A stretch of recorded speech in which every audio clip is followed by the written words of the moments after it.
Bonjour à tous et bienvenue dans la Taverne du Gamer, je suis Kira, accompagné cette semaine comme toujours de Sid. Bonjour Sid, comment vas-tu sur cette belle semaine de vacances? Est-ce que tu profites bien? Oui, exactement, je suis en vacances et je profite bien, j'ai de la chance, il fait plutôt beau, enfin il y a une journée vraiment très pluvieuse mais il fait beau. Ouais, hier. Ouais, exactement. Mais écoute, je savoure. J'ai fait le platine de Clair Obscur et c'était plus dur que je le pensais, mais c'était très cool.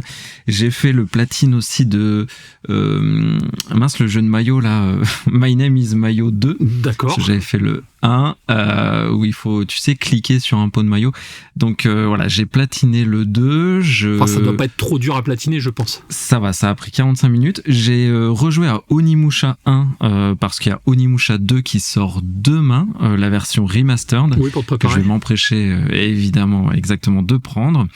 Et je lis plein de BD, donc ce sera des chroniques en puissance qui vont arriver. D'accord. Mais en tout cas, voilà, je me régale, du repos, des vacances, de la lecture, du jeu. Et toi, mon cher Kira, toi, tu as repris. Alors, ta semaine de reprise, ça a donné quoi? Grosse reprise de travail, très compliqué, plein de trucs à faire. En plus, j'arrive pile dans un moment où on est en train de changer toute notre interface informatique.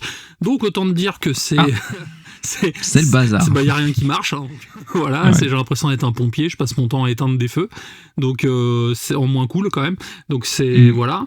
Sinon, non, cette semaine, j'ai pas fait grand chose. J'ai regardé quand même Le Parrain. Je me suis remis sur Le Parrain en ce moment. J'ai une envie de mafia. Donc, je regarde des films de mafia. Donc, j'ai refait Le Parrain 2. Je vais faire Le Parrain 3, je pense, ce week-end. Et Le Parrain 4? Il n'y a pas de Parrain 4. Ah d'accord, mince. Je suis toujours sur GTA Online avec des potes et on se marre toujours autant. Et je me suis remis sur... J'ai envie de Star Wars, donc je me suis remis sur Star Wars Jedi Survivor sur PlayStation 5 le week-end dernier. Donc je l'ai repris de zéro et puis voilà, j'avance, je le fais en mode difficile. La dernière fois, j'avais fait en mode intermédiaire. Donc là, en mode difficile, c'est un peu un Souls-like quand même. Hein. Il y a des passages, bon, tu craches un peu du plomb, mais c'est plutôt cool parce que j'ai pu trouver des costumes et des choses que j'avais pas trouvé la première fois. Donc là, je prends mon temps, on va dire. Pour commencer, comment on peut faire plaisir à la taverne ? Alors écoutez, les applications de podcast 5 étoiles, vous le savez, on le dit chaque semaine, ça doit être d'ailleurs un peu relou à entendre à chaque fois, mais c'est parce que vous êtes encore très nombreux à ne pas l'avoir fait, et aussi vous êtes très nombreux à ne pas nous suivre sur Insta, donc allez-y, on a un Instagram et ça nous permettra de débloquer des nouvelles fonctionnalités pour les influenceurs, donc ce serait plutôt cool. Le formulaire du site bien sûr, et les réseaux X, Facebook, etc. Tout à fait. Qu'est-ce qu'on a prévu de beau également pour cette émission ? Dis-nous le sommaire, vas-y, dis-nous tout. Tu as raison, ouais, gros sommaire, grosse émission, plus portée sur les actualités, donc tu vas nous parler d'Ubisoft, je vais parler de PlayStation et des résultats financiers, ensuite tu vas nous parler de Marathon, dont on a déjà parlé il y a pas longtemps, et enfin je finis avec une petite actualité sur le Game Pass. Ensuite, tu nous as testé un jeu. Comment il s'appelle le jeu, Kira, dis-nous ? The Precinct. Pas mal, c'est ça, tout à fait. Et enfin, on termine avec Shin Zero, le manga français, donc Franga, hein, comme on dit, qui est... je vous dis pas parce que sinon je vais spoiler ma chronique. Bah écoute, c'est un beau programme, en tout cas, je pense que ça va vous plaire. On lance le générique comme d'habitude et on attaque avec la première news. Allez.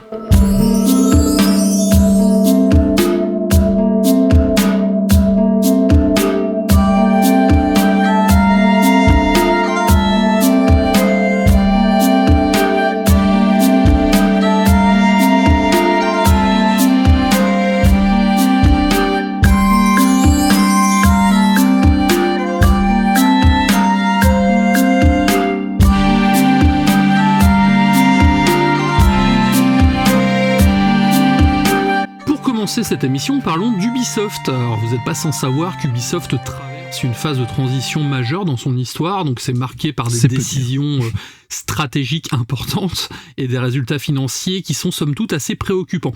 Pourquoi ? Parce que l'année 2024-2025 a été très difficile pour Ubisoft avec une baisse de 17,5% de son chiffre d'affaires.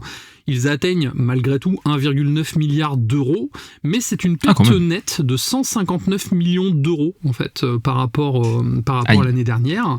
Bien que Assassin's Creed Shadow soit désormais disponible, Ubisoft reste silencieux sur les chiffres de vente, ce qui est déjà alarmant, car les spéculations, les interrogations des analystes et des joueurs, on va dire, vont à bon train.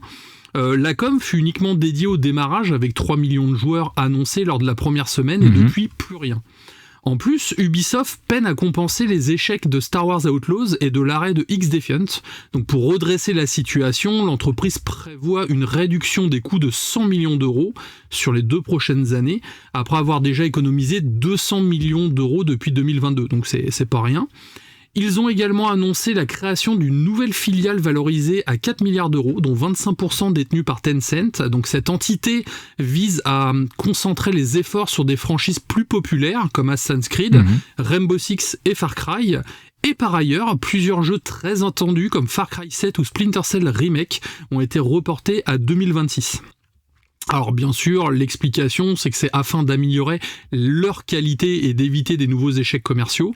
En tout cas, bon, si le jeu est pas fini, autant qu'ils prennent leur temps, hein, ça me paraît tout à fait normal. Oui, complètement, au contraire. Ubisoft Milan également travaille actuellement sur un nouveau projet AAA autour de Rayman, confirmant aussi le retour du célèbre personnage que tu aimes beaucoup d'ailleurs. De plus, Ubisoft Film Télévision a annoncé une adaptation cinématographique de Rider Republic, donc c'est le jeu, tu sais, de glisse, où on peut faire du vélo, du skate et tout. Ça serait réalisé par Adil El Arbi et Bilal Farah, qui sont connus pour avoir réalisé Bad Boys 2 et 3. Alors, c'est pas des bons films, mais par contre, ils ont un certain style de réalisation qui est quand même très très cool, c'est hyper péchu et hyper joli. Donc là-dessus, je trouve que c'est quand même une bonne nouvelle pour ce type de jeu, en tout cas. Ubisoft est donc à un tournant crucial, donc entre restructuration, réduction des coûts, nouveaux projets ambitieux. Ils ont mis en place un comité de transformation chargé de repenser le modèle opérationnel. Ce comité inclut notamment Charlie Guillemot, le fils de Yves Guillemot, qui revient dans l'entreprise après quelques années d'absence.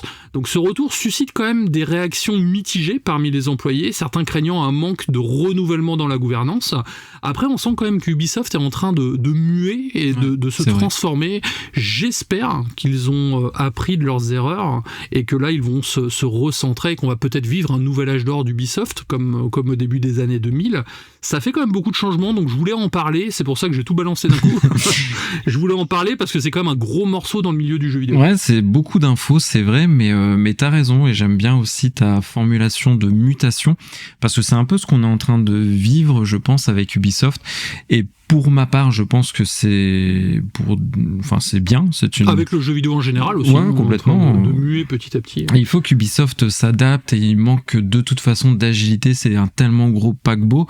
Et la création de cette filiale qui est déjà valorisée plus cher qu'Ubisoft seul, parce qu'Ubisoft seul c'est environ 2 milliards et cette nouvelle filiale, tu l'as dit, 4 milliards, mais parce qu'en effet il y a Tencent derrière, ce qui est plutôt encourageant, même si c'est un géant chinois. Là je pense qu'il faut pas trop faire de patriotisme, c'est une bonne chose je pense, parce que ça va dégager de nouvelles ressources, une nouvelle fraîcheur, des capitaux, de la confiance sur les marchés, de la stabilité aussi pour l'entreprise, et je pense que Ubisoft en a besoin, parce que est-ce qu'il y a un Ubi bashing ou pas? Ça, je ne sais pas dans le fond, mais je pense qu'en tout cas, ils ont besoin de cette stabilité pour éviter justement qu'ils soient trop dans la difficulté d'un point de vue image. Donc ça va leur faire du bien. Quant à l'arrivée du fiston, je crois qu'il a 100 jours pour marquer la transition et marquer le changement. Souhaitons-lui bien du courage, parce que ça doit pas être simple, surtout quand... à mon avis, il doit se serrer les fesses. Surtout quand tu t'appelles Guillemot, et ça met évidemment beaucoup plus de pression, j'imagine, sur ses épaules. Et tu l'as dit, la bonne actualité qui me fait grave plaisir, c'est d'avoir le retour de Rayman. J'ai entendu aussi qu'il ferait une Director's Cut pour le jeu Avatar, donc je sais pas ce qu'ils vont faire. Avec tous les DLC inclus. Alors c'est ce qu'ils font généralement au bout d'un certain temps, quand tout est sorti et tous les jeux sont sortis. Ça permet de revendre un petit peu. Voilà, c'est ça, c'est le jeu avec toutes les mises à jour. Bon, écoute, voilà, moi je vois ça plutôt d'un bon œil. Rayman, je suis trop chaud, et j'espère en tout cas que ça marchera pour Ubisoft. Et puis voilà, on cherche qu'un. Là où je suis quand même inquiet, c'est vrai qu'ils communiquent pas sur les chiffres de vente d'Assassin's Creed Shadow, donc ils ont, comme je le disais tout à l'heure dans la news, ils ont annoncé 3 millions de joueurs dès le début, mais depuis plus rien, et c'est vrai que c'est pas spécialement un bon signal, parce que si le jeu se vendait bien, je pense qu'ils auraient vraiment communiqué dessus de façon plus, de façon un petit peu plus excessive, et là c'est vrai que ça fait quand même peur. C'est vrai que le jeu a pas mal été décrié, il y a des gens qui aiment, il y a des gens qui détestent, il y a peut-être un peu d'ubi bashing aussi dans le tas bien sûr, mais c'est vrai que c'est et ça, c'est un jeu qui est clivant, mais j'ai pas l'impression qu'il ait trouvé son public. J'ai fait un sondage sur Twitter il y a quelques semaines pour demander si les gens jouaient encore à Assassin's Creed, et au final, j'avais à peine 30% de personnes qui jouaient encore, et tout le reste, ils avaient abandonné parce qu'ils trouvaient le jeu trop long et un peu fastidieux, ou alors ça les intéressait pas du tout. Donc c'est vrai que bon, ça reste un retour d'un sondage Twitter, mais c'est peut-être pas une alerte, mais peut-être une des clés de compréhension. Je sais pas, après moi je me méfie toujours du regard très déformant des réseaux sociaux et surtout de la sphère X, qui est nauséabonde, surtout vis-à-vis d'Ubisoft généralement. Mais communiquer sur les chiffres de vente, c'est vrai que ça se fait quand il y a des énormes cartons, ça se fait assez peu, sinon je pense à Xbox par exemple, on n'a jamais eu un seul chiffre de vente, ou très rarement. Oui, ils communiquent en nombre de joueurs parce qu'ils vendent du service. PlayStation aussi, c'est finalement assez rare d'avoir des chiffres de vente, à part au bout de 10 années quand les chiffres sont vraiment très très élevés. Donc je sais pas si c'est un mauvais indicateur. Peut-être qu'en effet, si les chiffres avaient été excellents, ils auraient communiqué pour rassurer un petit peu tout le monde. Mais il fait partie des meilleurs démarrages de la licence. Il a été très nombreuses fois meilleure vente aux États-Unis, ça on l'a eu. En France aussi, il s'est très bien vendu. C'est un jeu qui est malgré tout grand public. Donc moi je suis pas, voilà, je sais pas parce qu'on n'a pas les chiffres, mais je suis pas trop inquiet. En tout cas, je leur souhaite que ça fonctionne. Je serais curieux de savoir quand même s'ils n'ont pas eu un pic d'abonnement via leur Ubisoft Plus. Beaucoup de gens ont peut-être essayé aussi le jeu via ce service, donc ce qui pourrait peut-être expliquer pourquoi ils communiquent en nombre de joueurs et pas en nombre de ventes. Passons sur PlayStation, un petit peu de chiffres aussi, mais pas trop. Donc c'est les fameux résultats financiers du premier trimestre, ou en tout cas arrêtés au 31 mars 2025. Donc on compte 78 millions, 78 millions de PS5, j'ai bugué en le disant. Donc avec un objectif qui était atteint sur l'année dernière, de 19 millions de consoles à peu près. Ce qui est intéressant à titre de comparaison, la PS4 a suivi à peu près cette même trajectoire, même sur le dernier trimestre, donc celui de cette année. Il s'est vendu plus de PS5 qu'il s'était vendu de PS4 à la même période, dans le même cycle de vie de la console. Donc ce qui est assez inédit, parce que quand même la PS5 a deux freins majeurs, si je puis dire. Elle a connu la période des pénuries, et comme tu le dis souvent, Kira, on est sur une génération de consoles qui augmente de prix avec le temps. Là où la PS4, à ce moment-là, elle valait 200-250 euros. Elle avait baissé, oui. Ouais, on est sur une PS5 à 550 qui, malgré tout, se vend avec une dynamique similaire, voire parfois meilleure que la PS4. Donc c'est étonnant. Quand j'ai vu ces chiffres, je ne pensais pas. Moi, je croyais plutôt au déclin de la PS5 par rapport à la PS4, parce qu'il y a cette appleisation, comme on dit souvent, de la marque PlayStation, et peut-être même du jeu vidéo actuel. On l'a vu avec les différentes hausses de prix. Des nouvelles stratégies aussi de développement pour la marque, à savoir miser elle aussi sur le nombre d'utilisateurs actifs. Donc tu vois, c'est quelque chose qui était très utilisé chez Xbox et qui va l'être davantage chez PlayStation, en misant toujours sur les grosses actualités majeures. Donc là on a Death Stranding qui va arriver, on a Ghost of Yotei, mais aussi le contenu in-game, donc les microtransactions, les DLC, enfin rien de nouveau sous le soleil. Autre fait intéressant, il prévoit, comme je disais, une petite baisse des ventes de consoles, donc 15 millions de consoles cette année versus 18 de l'année dernière, mais parce que je pense qu'il y a cet effet GTA qui ne sort pas cette année, qui aurait évidemment fait un pic de vente de consoles, parce que c'était l'idée de faire passer les joueurs de la PS4 à la PS5 avec GTA, ce qui est assez évident. Donc à la sortie de GTA 6, il vise à avoir 93-95 millions de consoles, ce qui est déjà énorme à mon sens. Ce qui est déjà très très bien, tout à fait. Et enfin, petite dernière aparté, possiblement une hausse tarifaire, peut-être qu'ils nous y préparent ou pas, mais suite, tu sais, aux hausses des taxes côté Trump aux États-Unis, parce que voilà, il serait selon eux contraints de répercuter ces frais de douane qui leur feraient perdre 600 millions d'euros de pertes. Donc à voir si ça va se faire. On sait que ça bouge beaucoup côté géopolitique. Donc affaire à suivre là-dessus. Donc tu veux dire que c'est les Européens qui allons nous payer une partie des taxes américaines? Alors même mieux, c'est le monde entier, parce que c'est un peu ce qu'ils expliquaient pour les iPhones. Si Trump et voilà les taxes aboutissent, le prix de l'iPhone passerait de 900 à 1600, 1700 euros aux États-Unis. Et pour pas que ce soit un trop gros bill shock pour les Américains, en fait, ces taxes sont lissées sur le monde entier. Donc tout le monde paierait en effet une partie des taxes américaines. C'est comme ça pour tous les produits tech, parce que le marché marché américain étant si important, ils peuvent pas se permettre d'avoir des trop grosses pertes, tu vois, de vente de hardware. En tout cas, oui, bon, sans doute, Sony reste une console qui se vend beaucoup. Il y a énormément de gens qui jouent sur PlayStation et qui apprécient les jeux PlayStation, sachant qu'en plus maintenant il y a Microsoft qui vient abreuver la console de ses exclusivités d'antan. Oui. Donc c'est d'autant plus intéressant de passer sur cette console, et je pense que ça doit jouer sur ça doit créer un pic d'achat également. Je parlais à un collègue qui achète une PlayStation 5, il avait pas de console depuis longtemps, et il l'achète pourquoi? Pour jouer à Forza en fait. Donc du coup je rigolais un peu, je sais mais pourquoi tu prends pas une Xbox et un Game Pass? Il me fait parce que comme ça, si je veux essayer Last of Us ou Uncharted, comme ça j'ai tous les jeux sur la même console, ce qui est vrai en fait. Donc voilà, ça reste intéressant. Ça devient le hardware qui regroupe un petit peu tout, c'est vrai, avec les jeux Xbox et les exclus PlayStation, qui arriveront très certainement par contre de l'autre côté sur Xbox. Et dernier petit chiffre qui est quand même très intéressant, le T1 de PlayStation, donc le premier trimestre 2025, c'est 6,3 milliards d'euros de générés. Microsoft Gaming, donc qui inclut Xbox, Bethesda, Activision et la boîte que j'ai déjà oubliée, la maison mère de Bethesda, ZeniMax, c'est 5 millions.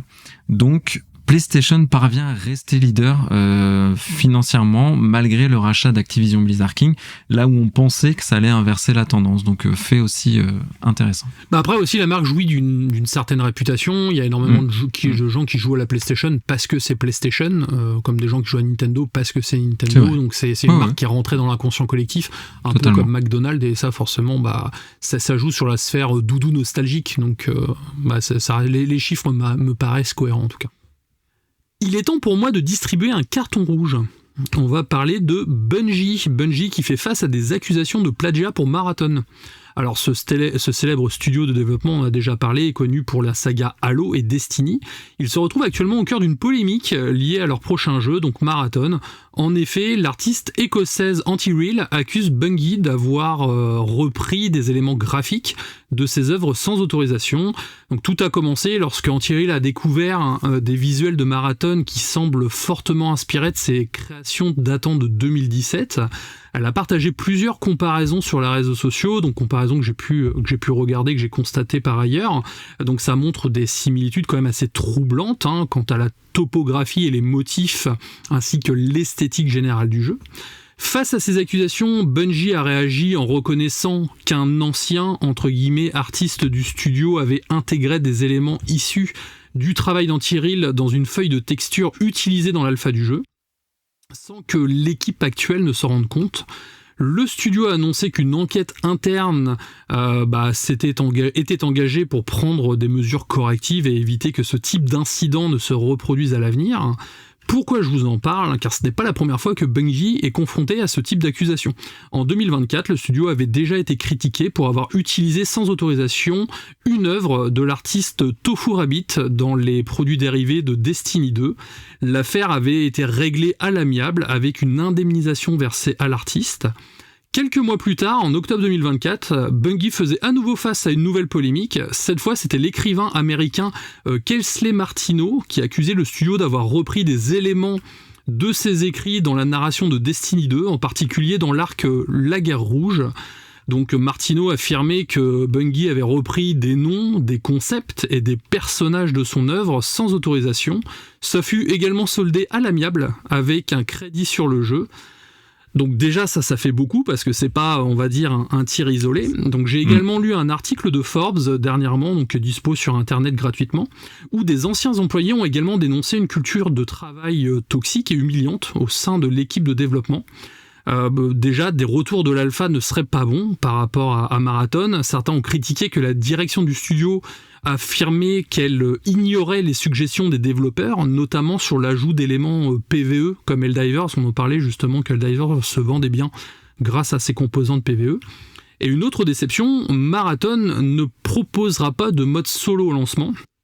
Le jeu est conçu pour des équipes de 3 joueurs et Bungie a expliqué que l'ajout d'un mode solo nécessitait des ajustements majeurs sur les cartes et l'équilibrage, ce qui pourrait nuire à l'intérêt des joueurs. Donc toutes ces affaires successives suscitent des interrogations sur les pratiques internes du studio, notamment en matière de respect des droits d'auteur et d'inspiration artistique. La polémique autour de Marathon vient donc ajouter une nouvelle pierre à l'édifice des controverses qui entourent le studio sur ces dernières années. Et également, c'est là que c'est un peu plus préoccupant, c'est que Bungie a annulé la bande-annonce qui était prévue pour juin et pourrait revoir sa stratégie marketing. Il prévoit une bêta début septembre pour prendre la température des joueurs, sauf que la sortie de Marathon, c'est le 23 septembre. Donc c'est quelques semaines après. Donc ça reste inchangé pour le moment, mais je trouve que ça reste c'est assez chaud quand même au niveau de la communication de Bungie et surtout de leur travail en interne. Ouais, c'est un vrai carton rouge. Malheureusement, c'est une pratique qui est monnaie courante et d'ailleurs Anti-Real le disait très bien quand elle communiquait sur Twitter. C'est pas la première fois, ça arrive régulièrement et je pense que c'est une sale période pour nos artistes. Surtout avec l'essor avec l'essor de l'intelligence artificielle. C'est ce que j'allais dire justement, c'est que les artistes c'est vraiment dur pour eux. À chaque fois qu'on génère une image sur des applications quelconques d'intelligence artificielle, on prélève un petit peu du travail de chaque artiste et là en plus c'est des fan art souvent qui sont prises par des développeurs qui s'en inspirent et qui les intègrent dans les jeux sans forcément rémunérer les auteurs. Donc ouais, c'est assez dramatique. Moi, cette période, alors je suis promoteur de l'IA, mais pas pour ce qui concerne la partie artistique, ni pour les images, ni pour le cinéma, ni pour la musique. Et je trouve que c'est vraiment difficile pour eux en ce moment. Et en même temps c'est très cool parce qu'ils peuvent partager leur travail à des millions de personnes grâce aux plateformes, mais ils peuvent aussi se faire voler leur job. Donc ouais, force à eux, c'est pas évident. Quant à Marathon, le pire dans tout ça, c'est que je pense que ce genre de bad buzz ne changera absolument rien aux ventes, parce que tu l'as dit, Destiny, ça leur est déjà arrivé, ils ont déjà eu le bad buzz et ça a Destiny à cartonner. Donc et en plus dans les réseaux sociaux tout va très vite. La news est tombée, que le lendemain on parlait déjà d'autres choses et que les gens oublient. Je pense qu'une personne qui voulait acheter le Marathon continuera à acheter le Marathon, une personne qui s'en fichera toujours. Donc malheureusement, à mon sens, ça ne change rien. Quant au retour des alphas, moi j'en avais vu quasi que du positif, à part la DA en effet qui est très clivante, ce que j'entends. Mais moi je piffe, tu vois, un petit décalage du jeu. Je pense qu'il sortira pas en septembre et le bon indice que tu as donné, c'est en effet la bêta qui arrive un peu proche. Ouais, ça je pense que c'est un peu short. Donc je piffe un petit glissement de terrain pour notre cher Marathon, espérons qu'il se prenne pas les pieds dans le tapis pendant qu'il court. En tout cas, je vous conseille l'article de Forbes, c'est très intéressant parce que c'est détaillé, c'est sourcé, et puis ils donnent des noms de personnes qui interviennent. C'est très sérieux ce qu'ils font. Voilà, il y a une personne qui était développeur chez Bungie de 2022 à 2024, donc c'est une personne qui a travaillé sur Destiny et du coup sur le projet Marathon également. Et c'est vrai que c'est toujours intéressant ce type de commentaires, ce type d'article, surtout quand c'est gratuit et qu'on n'a pas payé, au moins ça permet de se renseigner assez facilement. Après, je me méfie toujours moi des anciens employés sortis de la boîte parce que tu sais pas pourquoi ils sont sortis, tu sais pas leur rapport avec l'entreprise, tu sais pas le job qu'ils faisaient, enfin ça se trouve ils sont partis en très mauvais termes et c'est sûr qu'ils vont pas mettre un petit collier de fleurs autour de la tête de Bungie. Mais néanmoins, ça n'enlève rien au carton rouge, évidemment, qu'on leur dresse parce que le travail de nos artistes est précieux et qu'il doit être conservé. Donc, pas cool pour Bungie. Et c'est moi qui enchaîne, oui, c'est vrai. J'ai complètement zappé. Donc, ma dernière actualité, qui fait plaisir. Donc, je vais dire un petit bravo à Xbox. Bravo. Après le carton rouge, on parle de trucs feel good. Ouais, je vais mettre un petit carton vert au Game Pass. Donc, je suis pas très souvent promoteur des abos. Donc là, il y a un truc cool. Donc, ça me fait plaisir d'en parler. C'est Antstream Arcade. Est-ce que tu connais Antstream Arcade déjà, Chiara? Moi, je connaissais pas. avant la news. C'est pas une compile de jeux Atari, bien, je crois, des années 90. Très bien, Kirat est très bon. C'est une compile un catalogue de 1300 jeux. Donc par contre, c'est un peu plus large que c'est un peu plus large. T'as de l'arcade, t'as de l'Amiga, t'as de la Mega Drive, t'as de la SNES, t'as même du PC. Ah, c'est cool ça. C'est jouable via un abonnement. Donc c'est 40 € par mois. Pour 40 € l'année, pardon, ou 100 moi, € je me dis la vache, ils sont chauds, quoi. C'est 100 € à vie, 40 € par an. Vous pouvez le prendre sur le PS Store, sur PC, un peu partout d'ailleurs, je savais même pas que ça existait ce truc-là. Et ils ont signé un partenariat déjà, enfin ils se rapprochaient un peu de Xbox il y a quelques temps, on en avait un peu parlé, et là il y a un partenariat de signé pour qu'il y ait 50 jeux rétro, donc 50 sur 1300, vous allez me dire que c'est pas beaucoup, mais la news est quand même cool, parce que c'est 50 jeux rétro Activision, donc ça fait du sens avec la marque Xbox, tu vois, avec le patrimoine vidéoludique énorme maintenant que Xbox a grâce à Activision Blizzard. Et donc c'est des jeux comme Pitfall, comme Kaboom, comme Commando, comme Grand Prix, comme Hero, donc ça paraît qu'aux plus anciens d'entre nous, mais c'est des jeux assez emblématiques. Il y a même des jeux Sierra Online comme Police Quest, Space Quest, Mecha Warriors, donc du très cool, et donc ça arrive sans surcoût dans le Game Pass, donc d'abord 50 jeux et possiblement une extension à 100 jeux bientôt, et moi ça je dis bravo le Game Pass, je dis bravo Xbox, et je trouve que c'est cool pour la préservation du patrimoine, parce que le rétro gaming c'est pas de la nostalgie, c'est vraiment la mémoire du jeu vidéo, et c'est chouette que les abos permettent au moins ça. C'est ce que je donne au crédit du Nintendo Switch Online avec les abos, tu sais, d'émulation des vieilles consoles. Donc là c'est très cool pour Xbox et le Game Pass. Là-dessus je suis d'accord, parce que ça permet de jouer à des anciens jeux à moindre coût, parce que quand on voit le prix du rétro gaming maintenant, c'est devenu quand même assez insensé quand on voit certains tarifs. C'est vrai qu'on a eu les consoles mini à une époque qui étaient très cool aussi dans le genre, sauf que maintenant ils en produisent plus, et pareil elle commence à devenir très très onéreuse. Donc c'est vrai que le principe de la Switch Online, où là maintenant via le Game Pass, c'est super intéressant. Moi-même je joue régulièrement à des jeux rétro sur ma Switch, et je passe un excellent moment, donc c'est tout à fait l'occasion. D'ailleurs je crois que dans ma collecte de jeux, je dois avoir facile 4-5 compiles de jeux rétro, que ce soit rare ou quoi, parce que j'aime bien de temps en temps, même si je fais pas des jeux complets, mais juste faire des sessions assez courtes de certains jeux, ça fait toujours plaisir en tout cas. C'est donc la fin de la partie news. Donc on va passer sur le test de la semaine. Donc ça sera mon test de The Precinct, le jeu de police, que je vais appeler la police directement, ça sera plus simple à dire. Pourquoi tu vas pas dire souvent le titre du jeu ? Oui, non, c'est un peu galère à dire, je t'avoue. Je sais que j'ai un accent à couper au couteau, donc je vais éviter de vous imposer ça dans vos délicates oreilles. Juste avant, comme vos oreilles sont délicates, je vous ai sélectionné un petit morceau de l'OST du jeu, et puis on attaque juste derrière.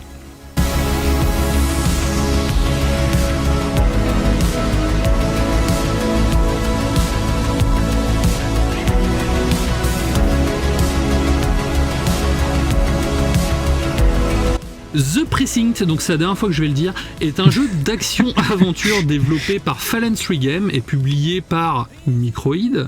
Il s'inspire des premiers jeux Grand Theft Auto avec une vue en plongée, donc c'est une vue de dessus. Nous avons ici un petit studio comptant environ 5 à 10 membres basé au Royaume-Uni. Ils avaient également développé le jeu American Fugitive, un jeu qui partage le même univers et un style très similaire tant graphiquement que par ses mécaniques. Le jeu se déroule en 1983, donc la meilleure année ever, dans la ville fictive d'Averno City, inspirée de New York. Le joueur incarne Nick Cordell Jr. Son objectif, c'est faire respecter la loi, tout en enquêtant sur la mystérieuse mort de son père, ancien chef de la police. Le jeu propose une trame principale assez simple où on doit démanteler 2 gangs locaux en traquant les lieutenants et les chefs. Pour cela, il faut collecter des preuves lors de vos patrouilles et mener des opérations ciblées. Une enquête secondaire sur un tueur en série ajoute une touche supplémentaire pas déplaisante à l'intrigue. C'est simple, ça fonctionne bien, et surtout ce qui fait plaisir, c'est de se retrouver de l'autre côté de la loi. Pour une fois qu'on joue pas un criminel et qu'on joue la police, avec un petit côté roleplay, on peut vraiment très très bien s'amuser. Et c'est ça qui m'intrigue énormément dans le jeu, c'est la question que je voulais tout de suite te poser. Est-ce que ça met en lumière les difficultés qu'ont les policiers dans leur travail au quotidien, parce que c'est un métier hyper dur, dur de ouf. Et est-ce que tu vois vraiment leur journée de type merde, enfin tu vois, qui se passe pas bien, qui sont dans le dur, ça met bien ça en lumière ou pas? Alors justement, ça fait partie... Vraiment, ça fait partie inhérente du gameplay, et c'est là-dessus que j'allais en venir, c'est que le gameplay va reposer sur une alliance entre les patrouilles de routine et les interventions musclées. Donc les interventions musclées, c'est vraiment pour le fun, mais pour ce qui est des patrouilles de routine, on va choisir plusieurs types de services, donc soit une patrouille à pied, en voiture, en hélicoptère, ou même dédiée aux infractions de stationnement. C'est des missions qui se déroulent sur des boucles d'environ 10 à 12 minutes. Et de là, on va vivre la fameuse routine d'un policier avec des délits aléatoires. On est prévenu par radio, en fait. Et une fois qu'on nous prévient, par exemple, je sais pas moi, qu'il y a un vol à main armée ou des choses comme ça, on a un petit timer qui va s'afficher et on va devoir intervenir dans le délai imparti. Donc c'est des missions qui peuvent dégénérer, donc ça nécessite des décisions assez rapides. Et surtout, c'est là qu'on voit le fameux métier de policier, c'est qu'on va devoir suivre les protocoles. Donc les fameux protocoles de la police, lecture des droits aux suspects, usage proportionné de la force, remplir tel formulaire. Ouais, c'est ça. Les fouilles, la vérification d'identité, les contrôles d'alcoolémie. Donc pareil, il faut que ce soit nécessaire. Si on arrête un mec dans la rue à l'arrache pour le contrôler et le fouiller, ça peut tout de suite être considéré comme du délit de sale gueule. Les interventions qu'on peut faire avec ou sans renfort. Donc c'est vraiment à nous de décider comment on va gérer, on va dire, les types de délits qu'on va avoir à nos dispositions. Les incidents sont assez divers, donc on va avoir du tapage nocturne, du vol de voiture, de l'agression, du braquage, il va y avoir de la course-poursuite, du meurtre, etc. Donc le classique dans tous les films de police. L'évolution du personnage passe par un système de compétences qui permet d'améliorer les capacités d'intervention. Donc on va pouvoir débloquer des compétences liées à la conduite, au combat ou à l'investigation. La gestion des suspects également est très importante, donc lors de ces compétences, parce qu'elles vont être toutes plus ou moins liées. Donc c'est un système de compétences assez rudimentaire, mais suffisant pour apporter une certaine profondeur, ce qui permet de s'adapter, on va dire même d'adapter le jeu en fonction de nos préférences d'intervention. Le point positif d'ailleurs qui va t'intéresser, Sid, c'est un système de scoring avec classement via un système de points, et ça fait partie intégrante du jeu. Par exemple, si tu effectues des contrôles d'identité justifiés, en arrêtant des suspects sans usage excessif de la force, en appliquant les amendes correctement, et ben le jeu va te récompenser avec des points. Mais à contrario, un excès de violence, une arrestation injustifiée ou une bavure entraîne une perte de ces mêmes points en fait. Donc ça peut affecter également la réputation au sein du commissariat, car chaque action est notée en fonction de notre efficacité et du respect des procédures. Donc une intervention bien menée va te permettre de progresser également plus vite, car ces points, c'est ce qui va te servir d'XP en fait que tu vas dépenser dans ton arbre de compétences. Et à la fin de chaque service, il y a un classement de la meilleure équipe d'agents lors des créneaux de garde, si je puis dire. Est-ce que tu as un classement aussi dans les commissariats, genre le tien, faut que ce soit le meilleur vis-à-vis des autres ou pas, ou il y a pas ça? Alors c'est un système de classement dans le commissariat, donc tu vas avoir à peu près une 50aine d'équipes, et en fait, voire un petit peu plus, des fois ça monte jusqu'à 100, et en fait c'est des équipes de 2 à chaque fois, et puis on va te dire comment tu te classes en fonction des actions que tu vas faire. C'est cool. Donc, bah oui, des fois toi tu vas faire une nuit qui va être assez mouvementée, tu vas finir avec 4000 points d'XP, tu fais oh là j'ai bien charbonné cette nuit, tu vois qu'il y a un mec devant toi qui a 10 000, tu fais mais qu'est-ce qu'il a fait lui dans sa nuit, je comprends pas. Donc il a raté un cartel de la drogue. Non mais c'est ça en fait, et du coup c'est un système je trouve qui encourage une approche beaucoup plus réaliste et stratégique, donc très roleplay du métier de policier. En fait, il suffit pas de foncer dans le tas, arme à la main, mais il faut aussi analyser la situation, agir avec discernement. J'avoue perdre pas mal de points moi sur la conduite, à chaque fois. Je suis un flic des années 80, tu vois. Pourquoi je suis étonné moi? Je suis un flic des années 80. Quand il y a course-poursuite, moi je défonce tout, parce qu'en plus, il y a toute une partie du décor qui est que tu peux casser. Quand tu quand tu roules sur l'autoroute, c'est au milieu t'as des espèces de barricades en pierre ou en métal, et tu peux complètement les taper en véhicule, ce qui te permet de les arracher. Tu peux te faire toutes les poubelles sur le côté, enfin ça fait vraiment comme un film d'action des années 80, donc c'est plutôt marrant. Mais à contrario, si tu conduis vraiment bien, que tu respectes bien et que t'as du skill au niveau de ta conduite pendant les courses-poursuites, tu vas avoir des bonus lors de ces interpellations. Okay. Visuellement, le jeu, donc je le disais tout à l'heure, s'inspire des premiers GTA avec la vue de dessus. C'est une esthétique rétro des années 80. La ville d'Averno est vivante avec un cycle jour-nuit dynamique. et des conditions météo changeantes. Donc il y a également un très bel effet cel shading dans le style du jeu, et c'est plutôt cool parce que comme en plus les crimes sont gérés de façon procédurale, on fait jamais vraiment les mêmes choses. Même si les tâches de policier sont répétitifs, on reste quand même sur quelque chose d'assez ludique en jeu. La bande son est orientée années 80 avec pas mal d'effets de synthé typiques, donc pour moi ça fait mouche, ça renforce l'immersion avec des morceaux entraînants. Il y a un morceau qui est plutôt cool qui s'appelle Neon Love, qui est plutôt sympathique et que j'ai écouté plusieurs fois parce qu'il file la BO avec le jeu. Il n'y a pas de station de radio, mais la musique va s'adapter vraiment au style d'action que tu vas mener dans le jeu. C'est-à-dire quand tu vas patrouiller, tu vas avoir un style de musique. Quand tu vas être à pied, la musique va pas être la même. Enfin, toi, on a vraiment la musique qui s'adapte, et du coup, dès que, si admettons on arrive, il y a un braquage de banque, et la musique va se déclencher, ça va créer autre chose et une autre ambiance. Au niveau des plus et de moins, donc moi j'ai noté la durée de vie pour commencer, c'est une durée de vie d'environ 10-12 heures, donc c'est largement suffisant pour ce style de jeu. Bien qu'avec le système procédural, on a possibilité de retourner faire des patrouilles si on veut continuer à jouer, et donc c'est un jeu qui peut se picorer de temps en temps, donc ça j'ai trouvé que c'était plutôt intéressant. C'est assez joli, avec une bonne ambiance, et tout le côté respect de la police est hyper bien mis en avant.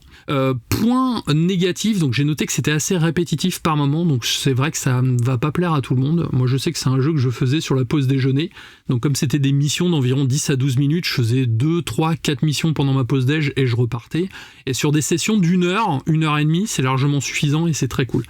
Et la musique qui est excellente parce que ça joue vraiment dans l'ambiance. J'ai noté également au niveau des moins, c'est que le monde ouvert est assez petit, donc moi ça m'a pas gêné parce que j'aime pas les gros mondes ouverts, mais je sais que ça peut être un reproche. On va vraiment plus se rapprocher des maps des 2 premiers GTA que des derniers en fait. La ville est on va dire répartie en 3 secteurs, donc 3 gros secteurs, mais on en fait vite le tour. À la fin on la connaît vraiment par cœur. Après moi j'ai fait la démo, tu te rappelles, je t'avais parlé un peu de la démo sur Steam Deck qui était pas très bien optimisée d'ailleurs, donc j'ai pas eu la meilleure expérience de jeu. Moi je vais te dire 2 défauts, tu vas me dire si t'es en phase. Les gunfights, moi j'avais pas trop kiffé. Il y avait un petit système de cover et tout, mais je trouvais pas ça hyper intéressant. Enfin j'ai pas trop aimé, après c'est déjà pas ma cam. Et aussi le titre du jeu qui est désolé, mais je le trouve pas bon, et j'ai peur que ça nuise aux ventes du jeu, parce que ok il est anglais le mot, enfin le nom du jeu, mais il est quand même édité en France, il est édité en Europe. Je pense qu'ils auraient pu faire un travail à l'édition de, je sais pas, renommer ce jeu. Enfin voilà, moi les 2 petits défauts que je notais. C'est vrai, je suis d'accord, le titre du jeu non plus, je l'apprécie pas plus que ça, et puis c'est vrai que même quand tu le traduis, c'est pas parlant. Ouais, j'aurais appelé ça plutôt un style Police Story, tu vois, ça aurait été plus stylé. Pour ce qui est du système de gunfight, alors je suis d'accord, j'étais comme toi au début, parce que j'ai eu du mal à m'y faire, je trouvais pas ça super intuitif. J'ai fait que la démo. Mais voilà, en fait, au fur et à mesure que tu vas débloquer des actions comme des nouvelles armes, possibilité d'encaisser plus de dégâts, de te soigner plus facilement, ça s'enrichit vraiment au niveau du jeu. Ouais. Après, ça m'a beaucoup fait penser à un ancien jeu que j'avais sur PlayStation 3 à l'époque, qui s'appelait Dead Nation, je crois, où tu poutrais du zombie. Oh, j'adorais Dead Nation, c'est trop bien. En fait, ça. c'est un peu le même gameplay, en fait. C'est vraiment vu de dessus, sauf que Dead Nation, t'avances et tu te fais des hordes de zombies, et tu peux te cacher aussi à certains moments. Là, ça m'a fait beaucoup penser à ça. Vraiment, tu vas avoir le point lumineux de ton arme que tu vas devoir viser sur les ennemis et après tirer. Après, même si ton personnage est un flic et qu'il y a beaucoup de scènes de gunfight, surtout dans l'histoire principale, c'est pas la fonction première de ton policier, en fait. Donc c'est normal aussi que quand tu sors ton arme, enfin en tout cas c'est comme ça que je l'ai interprété, bien sûr, que tu le sors vraiment en cas de besoin, et même si t'as de la fusillade ça part dans tous les sens, enfin tu fais vraiment gaffe, tu vois, tu vas pas faire des headshots à tour de bras, si tu vises mal tu vas forcément blesser ton adversaire, donc des fois il peut ramper par terre et mourir après, donc il va souffrir, ou au contraire il peut encaisser plusieurs balles avant de mourir, et lui peut peut-être faire plus de dégâts, te tuer toi ou tuer tes collègues. Donc c'est pour ça m'a pas gêné en soi dans le gameplay, mais c'est vrai que pour des gens qui veulent un gameplay on va dire plus intuitif et peut-être plus nerveux, c'est pas tout à fait le style de jeu pour le coup. Je vais conclure parce que c'est une petite chronique pour un petit jeu. The Precinct est un bon petit jeu, la preuve. Idéal pour des sessions courtes d'1 heure, 1 heure et demie, c'est parfait. Son gameplay peut devenir assez répétitif, mais il reste efficace et immersif sur de courtes durées. C'est assez rafraîchissant de jouer la police et de respecter les règles, et le studio a réussi à rendre cette on va dire, à rendre ce métier fun, car sur le papier, c'était pas garanti. Donc c'est un jeu que je recommande, surtout que vous pouvez l'avoir aux alentours de 25€ dans la grande distribution, avec un beau petit steelbook d'ailleurs. Donc si vous voulez vous amuser un petit peu, parce que moi par exemple, depuis que j'ai fini Clair Obscur, je n'ai envie de jouer à rien, c'est super compliqué, et je trouve que des petites sessions sur The Precinct et Jedi Survivor à côté, ça t'en fait du bien. Largement, tout à fait, ça m'a fait du bien. Eh ben écoute, c'est ça que je pense qu'on aime et que vous aimez dans la taverne du gamer, c'est de parler de jeux dont on parle un peu moins. Je pense que vous serez pas nombreux à couvrir ce jeu, et je trouve qu'il le mérite, parce que moi j'aime bien cette proposition un peu de GTA à l'ancienne où on inverse les rôles et on se met à la place des policiers, et ils ont l'air de l'avoir fait de façon plutôt immersive, si je te suis bien, donc bonne pioche. Et puis c'est un petit studio, c'est ce que je disais, ils sont 5 à 10 personnes, les mecs ils sont travaillés dans leur coin, ils ont bien bossé, j'ai eu quelques bugs mais pas tant que ça. Et au final, la proposition est suffisamment originale. Si vous pouvez le faire sur Switch ou sur Steam Deck avec un petit écran à transporter partout, ça peut être sympa également. Donc c'est vraiment l'occasion de le faire et de ne pas vous en priver en tout cas. Tu vas nous parler de quoi? Tu as dit tout à l'heure, c'était un Franga, c'est ça? Je me souviens plus du nom. Presque, mais non. Pas du tout. C'est Shin Zero. C'était presque complètement faux. Non, c'était pas mal quand même. Shin Zero, donc, qui en effet est un manga français, si on peut le surnommer comme ça, un franga, qui est édité au label 619. Donc j'y reviendrai, on en reparlera, j'en avais parlé un petit peu avec la chronique de Jaune, je sais pas si tu te souviens d'ailleurs, je crois que tu as toujours... je me souviens. Oui, je l'ai toujours, faut que je te le rende. Tu vois, je suis content que tu aimais, donc à la même édition. Ouais, le côté slasher comme ça, en manga, c'était sympa. Et là on est sur un manga pareil, qui va traiter de 2 thèmes, les Super Sentai et les Kaiju. Ah donc c'est ton délire à 100%. C'est complètement mon délire à 100%. À la sauce moderne, et on a 2 tauliers à la barque. Donc il y a Mathieu Bablé, qui est un pilier du label 619 avec des œuvres cultissimes comme Shangri-La ou Carbone et Silicium. Et il y a Saint-Gelin, dont je parlerai dans 2 semaines. Donc voilà, je vous tease un petit peu, mais on parlera d'une de ces BD. Donc je l'ai dit, 2 thèmes, le Super Sentai, le Kaiju remis au goût du jour, mais avant un petit peu de musique, donc je sais pas encore ce que je vais mettre. Ah si, je sais ce que je vais mettre. Musique, et on se retrouve juste après.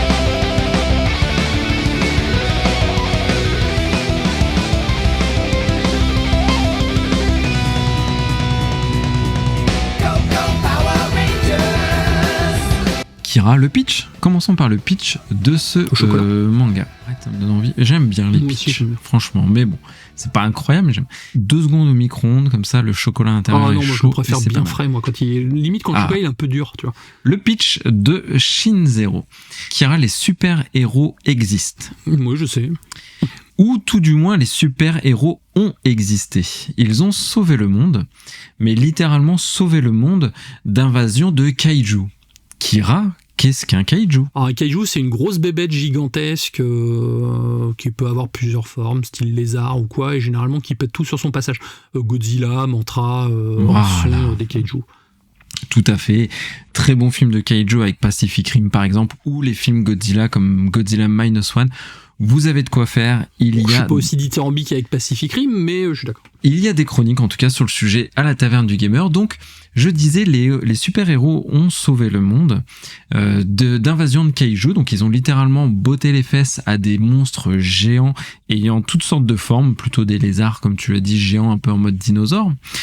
Sauf que ces super-héros, qui bénéficient d'ailleurs d'avancées génétiques pour qu'ils aient la taille de plusieurs immeubles, donc c'était des êtres humains qui devenaient géants et qui tapaient sur les monstres, ces super-héros sont au chômage parce qu'ils ont gagné.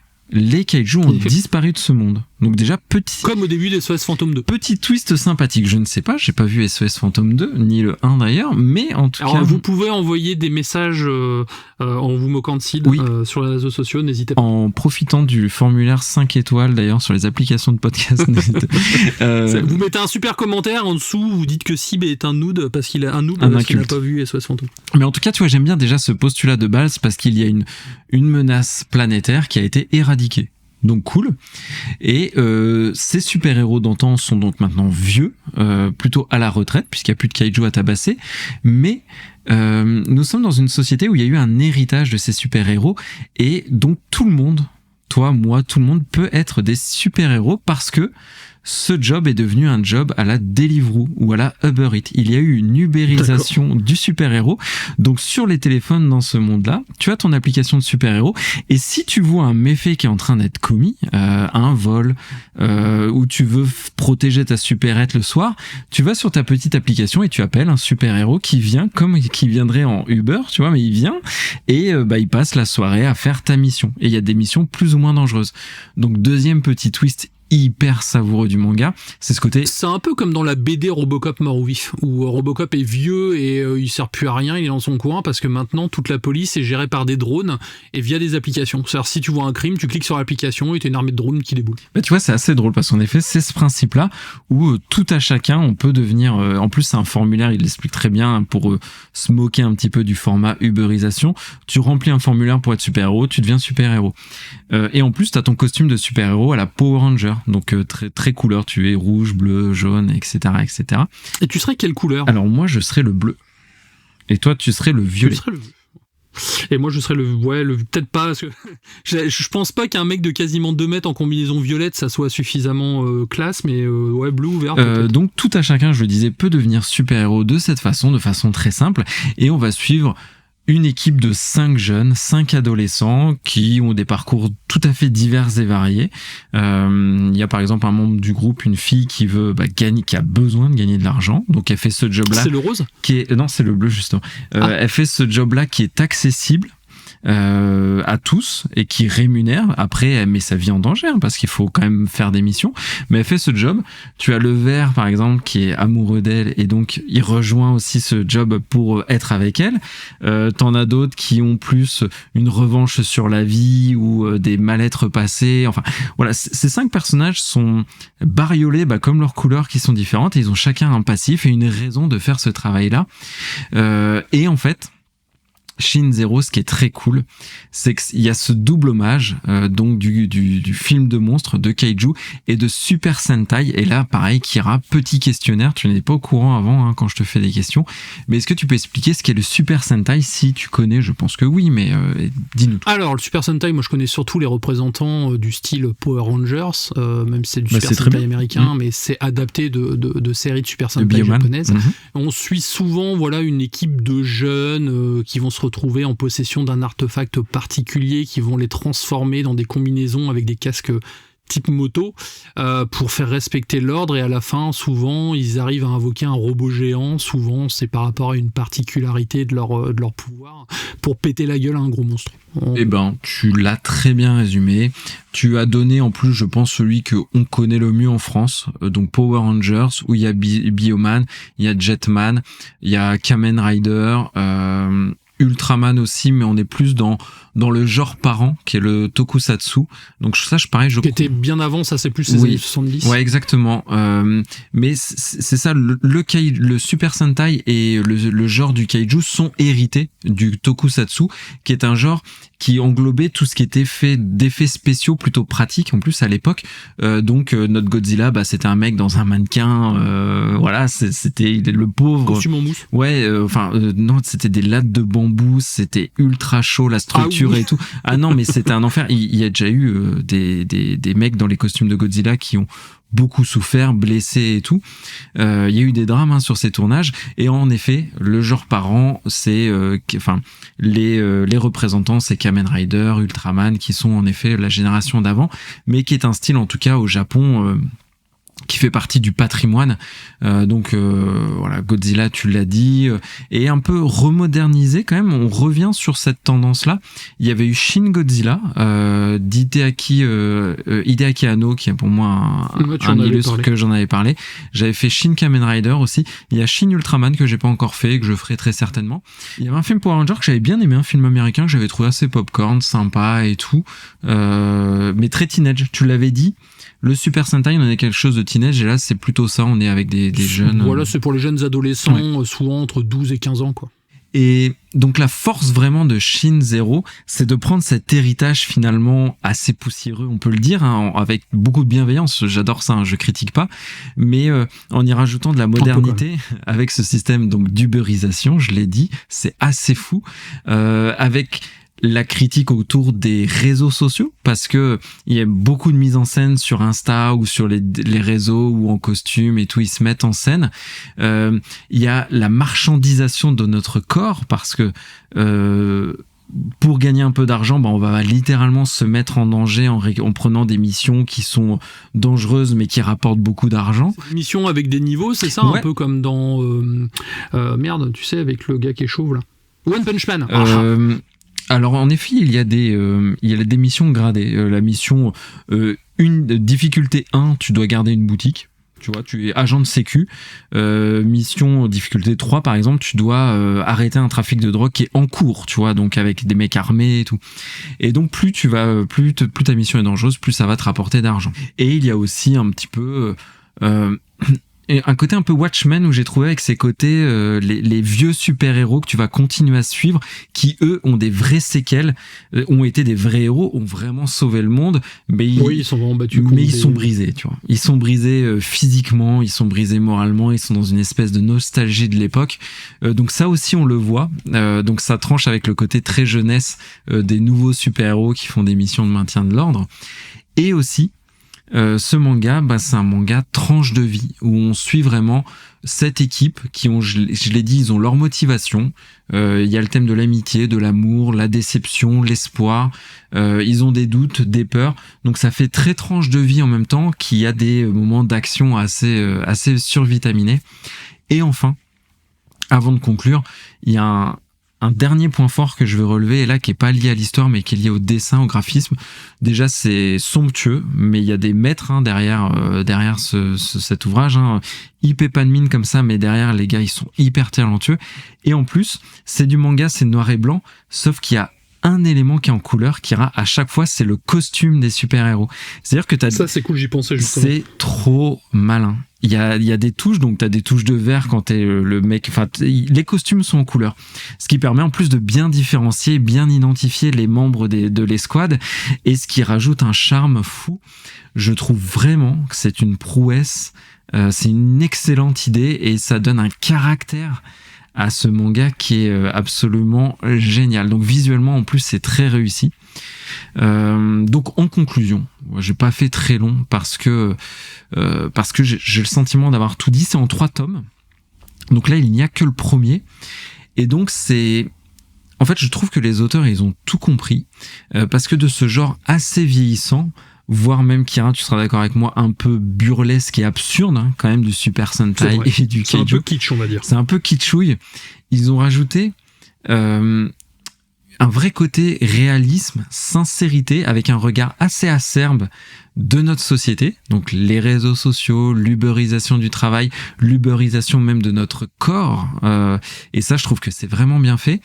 Et il y a ce côté en même temps hommage au Super Sentai, et le côté hyper sympa, dynamique, savoureux, théâtral, que moi j'aime beaucoup. Donc Shin Zero, il dénonce intelligemment, mais il le fait avec beaucoup de légèreté malgré tout, beaucoup d'humour, et c'est chouette, c'est hyper rafraîchissant, c'est beau, c'est drôle, donc je recommande vivement. C'est un très gros coup de cœur pour ma part. Ouais, sur le concept ça a l'air cool. Et du coup il y a des gros monstres qui reviennent ou pas? Alors les gros monstres ont disparu, mais en trame de fond, peut-être le retour des kaiju, mais on ne sait pas encore, tu vois, c'est la trame de fond. Il y a quand même, tu vois, un petit côté suspense derrière. D'accord. Donc c'est Shin Zero, ça vaut, franchement, je sais même pas combien, je regarde derrière, 13,90€ au label 619. Label 600. Bah écoute, c'était très cool, je pense que ça peut intéresser toujours, ça peut être des bonnes idées cadeaux, les petites BD ou les mangas comme ça de temps en temps, donc c'est vrai que ça reste intéressant. Il nous reste un petit peu de temps, est-ce que tu as des big up et des choses que tu enfin des coucous que tu souhaiterais faire à nos auditeurs? Oui, j'ai Enzo qui nous fait un big up via le formulaire du site, donc il nous écoute en faisant le jardin parce qu'il est paysagiste. Donc bravo, et c'est un très beau métier. Bravo à toi, tu combats, enfin tu travailles dans un environnement hostile, le pollen. Et les ronces. Félicitations. Et les ronces, ça pique. Et les ronces. Et les bestioles aussi. Ah oui, il y avait Fabirin, mais ça je l'ai déjà fait. Ça se trouve, je re-big up des gens que j'ai déjà big upé parce que bonjour de Corée. Je me rappelle qu'on avait fait j'espère que t'es pas en Corée du Nord, la petite blague un peu lourde. Je pense qu'on lui fait à chaque fois, le pauvre. Et aussi Mika, que j'ai déjà fait en big up, fidèle parmi les fidèles, qui nous remercie tous les deux pour 2 choses différentes. Déjà pour tes chroniques de bande dessinée, Kira, de la semaine dernière. Donc je sais que t'étais pas très à l'aise, mais c'est pour ça que je voulais te faire ce big up en direct pour te faire plaisir, tu vois.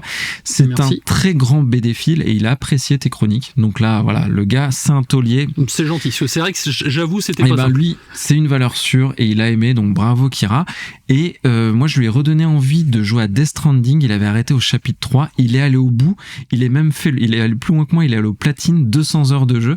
Et il me remercie parce que voilà, c'est un chef-d'œuvre selon lui, mais qui était trop abrupt au début. Là, il avait arrêté et on lui a redonné envie de continuer. Et ça, c'est quand même chouette, tu vois. Moi, je vais faire un petit big up à Jérémy qui a déjà fait plusieurs big up parce qu'il a tiqué sur le fait que j'avais pas aimé Sans un bruit. Et c'est vrai qu'on a eu le temps l'occasion d'en discuter par DM de pourquoi j'ai pas aimé Sans un bruit en lui expliquant. Et je pense que je lui ai pourri son groove la prochaine fois qu'il va le regarder. Donc je m'en excuse. Donc c'est un big up, voilà, un big up d'excuses quoi. Ainsi, du coup, se termine cette émission. Je te laisse le mot de la fin. Moi, je vous fais un petit bisou pour la semaine et profitez bien. Surtout, j'espère que l'émission va vous plaire. Et ben, en tout cas, c'était très chouette. J'ai beaucoup aimé moi faire cette émission avec toi, Kira. Semaine prochaine, tu sais ton HS ou pas? Je l'ai noté, mais je me souviens plus. Je t'avoue. Attends, j'ai le calendrier ouvert. Maintenant, je l'ouvre à chaque fois. Donc, c'est The Bondsman. Oui, donc je vais peut-être faire autre chose. Parce que j'ai écrit ma chronique, mais elle me plaît pas tant que ça, donc je pense pas. En plus, j'ai vu qu'ils avaient annulé la saison 2. Okay. Donc c'est une série qui va s'arrêter en une saison. Et ça m'embête parce que j'ai pas envie de donner envie à des gens de regarder quelque chose dont je sais pertinemment qu'ils auront pas la fin. En fait. T'as raison, j'avais fait ça une fois. Donc c'est pour ça, j'ai appris ça il y a quelques jours et je suis pas totalement satisfait de ma chronique, donc je pense que je vais faire autre chose. Ce sera de la chronique de l'impro. Un chronique de l'impro, moi grosse chronique Xenoblade Chronicle 2. Et je serai moins dithyrambique que le premier. Ah, voilà, sachez-le. Et sinon, bah écoutez, jouez bien à The Precinct, pourquoi pas, on l'aime bien. Regardez des films au cinéma. Allez voir Mission Impossible, j'y vais dimanche. Allez voir Mission Impossible. Lisez Shin Zero, vraiment un régal. Et écoutez de la musique, prenez soin de vous. Merci pour votre soutien indéfectible et on se dit à la semaine prochaine. Ciao.